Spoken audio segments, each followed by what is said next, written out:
Good evening sir. मैं कक्षा 10वीं का छात्र अमित गवर्नमेंट मॉडल संस्कृति senior secondary school Mokhra Rohtak आया है कि मैं सोशल साइंस का पेपर सोल्व कर रहा हूँ। मैंने इसको सोल्व कर लिया है। जैसा कि पहला प्रश्न पत्र है, प्रश्न पत्र में है प्रश्न पहला, एक मान्यता प्राप्त राजनीतिक दल वह है जो ऑप्शन ए है भारत के चुनाव आयोग के साथ पंजीकृत है, ऑप्शन बी एक अनूठा चुनाव चिन्ह दिया जाता है, ऑप्शन सी चुनाव आयोग द्वारा मान्यता प्राप्त कुछ अन्य सुविधाएं प्राप्त करता है, ऑप्शन डी है उपरोक्त सभी। इसका जवाब वैसे तो आएगा उपरोक्त सभी।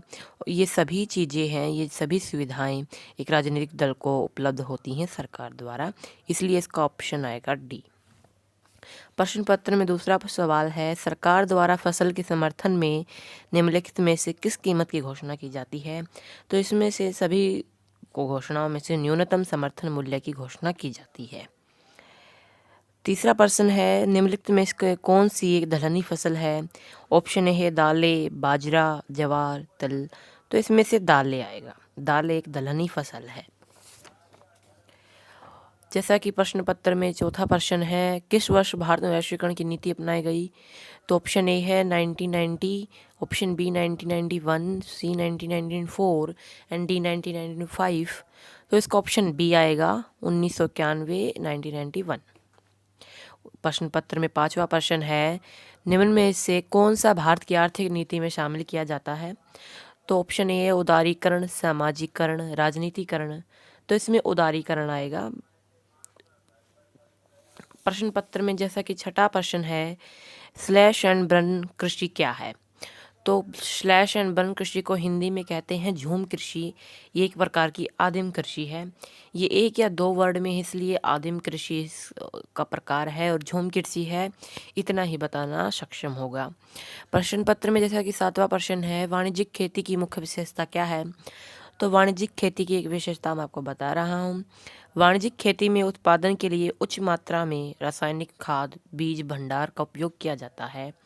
ये इसकी एक मुख्य विशेषता है कि वाणिज्यिक खेती में ही एक व्यावसायिक खेती जिसमें फसल बेचने के लिए या व्यापार करने के लिए उगाई जाती है, और इस खेती में रासायनिक खाद, बीज भंडार का उच्च मात्रा में प्रयोग किया जाता है।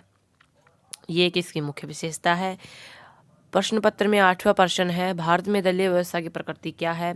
तो भारत में राजनीतिक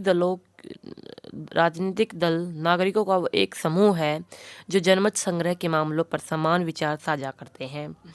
मतलब एकजुट एक समूह है राजनीतिक दल जो एक जनमत संग्रह के लिए, मतलब जनों के लिए, जनता के लिए अपना सारा संग्रह, सारे विचार साझा करते हैं ताकि समाज को, सामाजिक कार्यक्रम को अच्छा सुधार ला सके। इसका सही जवाब होगा राजनीतिक दल नागरिकों का वह एक समूह है जो जनमत संग्रह के मामलों पर समान विचार साझा करते हैं। यह इसकी परिभाषा, राजनीतिक दल की एक परिभाषा भी है और खुद में इसकी विशेषता भी है, या फिर दलीय व्यवस्था की एक प्रकृति है। जैसे कि प्रश्न पत्र में नौवां प्रश्न है, किसानों के लाभ के लिए भारत सरकार शुरू की दो योजनाओं के नाम बताइए। तो जो मोदी सरकार ने या फिर हमारी पिछली सरकारों ने निकाली गई उनमें से दो ही लिखनी है। पहली है परंपरागत कृषि विकास योजना, ये किसानों के लिए 21वीं योजना रही है जो निकाली गई है। और खेत तलाई अनुदान योजना, ये 23वीं योजना है जो सरकार द्वारा निकासित हुई है। मैं फिर से रिपीट करता हूँ, पहली है परंपरागत कृषि विकास योजना और दूसरी है खेत तलाई अनुदान योजना। अब प्रश्न पत्र में जैसा कि 10वां प्रश्न है, भारतीय अर्थव्यवस्था के लिए कृषि क्यों महत्वपूर्ण है?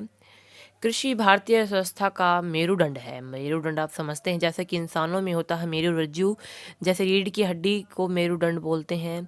कृषि भारतीय अर्थव्यवस्था का एक मेरुदंड ही है, एक रीढ़ की हड्डी है जिससे कि देश चलता है। वही शक्ल घरेलू में देखा जाए तो घरेलू उत्पाद में इसका महत्वपूर्ण योगदान है। देश की लगभग 60% जनसंख्या अपनी आजीविका के लिए कृषि पर निर्भर है। आपको समझ में आया होगा जो कि प्रश्न है भारतीय अर्थव्यवस्था के लिए क्यों महत्वपूर्ण है। कृषि भारतीय अर्थव्यवस्था या कृषि भारत सरकार को कम से कम न्यूनतम मूल्य में फसल या मुहैया करवाती है, जिससे सरकार गांव-गांव में या शहर में सस्ते राशन की सस्ती डिपो दुकानें लगाकर लोगों को कम दाम में राशन दे पाते हैं, जो कि कमा नहीं पाते अपनी आजीविका। इसलिए इसका सही जवाब होगा कृषि भारतीय अर्थव्यवस्था का मेरुदंड है। वही शकल घरेलू उत्पाद में इसका महत्वपूर्ण योगदान है।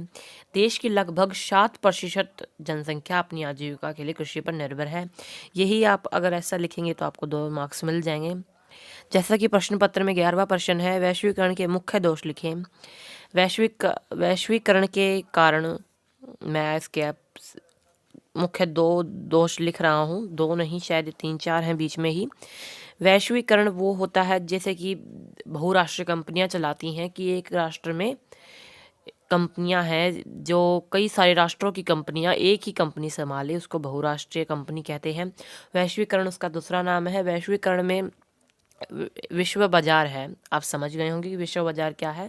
भारत से चीन से जो भी चीज़ें बेची जाती हैं या किसी अन्य देश से एक बाजार में बेची जाती हैं, उसको विश्व बाजार बोलते हैं। और इस चीज़ को अपने देश से विश्व बाजार में ले जाना, इस प्रक्रिया का नाम है वैश्वीकरण। तो वैश्वीकरण के हमें मुख्य दोष लिखने हैं। वैश्वीकरण के मुख्य दोष निम्नलिखित हैं। वैश्वीकरण के कारण विश्व में आर्थिक संतुलन पैदा हो रहा है। मतलब इसमें आर्थिक संतुलन हो रहा है, जैसे कि गरीब राष्ट्र अधिक गरीब, जो गरीब राष्ट्र है पहले से ही वैश्वीकरण में अपना सामान बेचने से अधिक गरीब हो रहा है, और जो अमीर राष्ट्र है वो अपना सामान बेचने से अधिक अमीर हो रहा है। इसी प्रकार देश में भी गरीब एवं अमीर व्यक्तियों के बीच विषमता बढ़ रही है कि ये अमीर और गरीब जो व्यक्ति हैं जो ये अपना सामान बेचते हैं या सरकारी राष्ट्र हैं, इनके बीच में मतभेद पैदा हो रहा है कि वो अमीर है वो गरीब है। ये वैश्वीकरण के 3 मुख्य दोष हैं। मैं आपको सही जवाब बता देता हूँ फिर से, जैसा कि आपको थ्योरेटिकली लिखना है। वैश्वीकरण के कारण विश्व में आर्थिक अंतुलन पैदा हो रहा है। गरीब राष्ट्र अधिक गरीब एवं अमीर राष्ट्र अधिक संपन्न हो रहे हैं। इसी प्रकार देश में भी गरीब एवं अमीर व्यक्तियों के बीच विषमता बढ़ रही है। हम आपको WTO, जैसा कि हमारा नए प्रश्न पत्र में 12वां प्रश्न है, वर्ल्ड ट्रेड ऑर्गेनाइजेशन या फिर विश्व व्यापार संगठन के मुख्य उद्देश्य लिखने हैं। मैं आपको मुख्य उद्देश्यों के बारे में बताता हूँ कि मुख्य उद्देश्य कौन कौन से हैं। WTO यानी विश्व व्यापार संगठन का मुख्य उद्देश्य विश्व भर में व्यापार में आने वाले अवरोधों को नष्ट करना है। WTO वर्ल्ड ट्रेड ऑर्गेनाइजेशन यानी विश्व व्यापार संगठन का मुख्य उद्देश्य विश्व में व्यापार में आने वाले अवरोधों को नष्ट करना है एवं अधिक पारदर्शिता तथा अधिक अनुमन्य के साथ व्यापार व्यवस्था स्थापित करना है। इसका ये सही जवाब है जो मैंने अभी रिपीट किया है। मैं फिर से रिपीट करता हूँ। WTO यानी विश्व व्यापार संगठन का मुख्य उद्देश्य है विश्व में व्यापार में आने वाले अवरोधों को नष्ट करना है एवं अधिक पारदर्शिता तथा अधिक अनुमन्यता की व्यापार व्यवस्था स्थापित करना है। जैसा कि प्रश्न 13वां है, राजनीतिक दल जनमत को कैसे आकार देते हैं। जनमत होता है लोकमत। जैसे लोक जनमत हमारी खुद की जनता, जो भारतीय जनता है उसको ही लोकमत या जनमत कहते हैं। उनकी वोट को जनमत बोलते हैं। अब मैं आपको जैसे पूछ रखा है राजनीतिक दल जनमत को कैसे आकार देते हैं, मैं इसका आपको उत्तर बताता हूँ। प्रायः लोग लोकमत का अर्थ बहुमत अथवा सर्वसम्मति से लेते हैं, जो कि गलत है। कई बार बहुमत भी गलती कर सकता है और वह अल्पसंख्यकों के हितों की उपेक्षा कर सकता है, परंतु लोकमत उसे कहते हैं जो कि विवेक और स्वार्थ रहित सिद्धि के आधार पर आश्रित हो और जिसका लक्ष्य किसी जाति या वर्ग विशेष का हित नहीं बल्कि संपूर्ण समाज का हित हो। इस प्रकार सार्वजनिक हित के प्रश्नों पर आम जनता की राय को लोकमत कहते हैं और यह लोकमत किसी प्रश्न पर जनता के बहुमत से कुछ अधिक है। लोकमत की विशेषताएं आप लिख सकते हैं। पहली विशेषता है, प्रमुख विशेषताएं हैं, लोकमत सर्वसाधारण का मत है, किसी वर्ग विशेष अथवा कुछ व्यक्तियों का नहीं है। दूसरी विशेषता यह है कि यह मत आवेश पर आधारित न होकर स्थायी मत होता है। तीसरी विशेषता है, इस मत में लोक कल्याण की भावना निहित होती है। और चौथी विशेषता है, लोकमत न तो बहुसंख्यक मत है और न ही एक मत। इसे बहुसंख्यकों का मत केवल इस अर्थ में कहा जा सकता है कि इसमें अल्पमत द्वारा बहुमत के निर्माण की औचित्य की स्वीकृति निहित होती है। लोकमत निर्माण के साधन कई प्रकार के होते हैं। इनका उल्लेख निम्न प्रकार किया जाता है। सबसे पहले लोकमत का राजनीतिक दल बहुत ही महत्वपूर्ण हिस्सा है। लोकमत के निर्माण में राजनीतिक दलों का विशेष महत्व है। प्रत्येक राजनीतिक दल के कुछ सिद्धांत, उद्देश्य व आदर्श होते हैं, जिनकी प्राप्ति के लिए वे संगठन का निर्माण करते हैं। वे जनता को अपनी विचारधारा तथा लक्ष्यों से परिचित कराते हैं और अपने पक्ष में अधिक लोकमत जुटाने का प्रयास करते हैं। अब जैसे कि इसमें वर्तमान समय में धार्मिक तथा सांस्कृतिक संस्थाएं भी लोकमत निर्माण का प्रमुख साधन है। धार्मिक संस्थाएं जैसे मंदिर, मस्जिद, गुरुद्वारे, गिरजाघर आदि लोगों के मिलन के केंद्र होते हैं, जहां उनके धार्मिक शिक्षा प्रदान की जाती है। धार्मिक संस्थाएं धार्मिक विचारों का प्रचार प्रसार करके लोकमत निर्माण में योगदान देती हैं। इसी प्रकार विभिन्न सांस्कृतिक संस्थाएं भी लोगों में किसी विचारधारा विशेष का प्रचार प्रसार करके लोकमत का निर्माण करती हैं।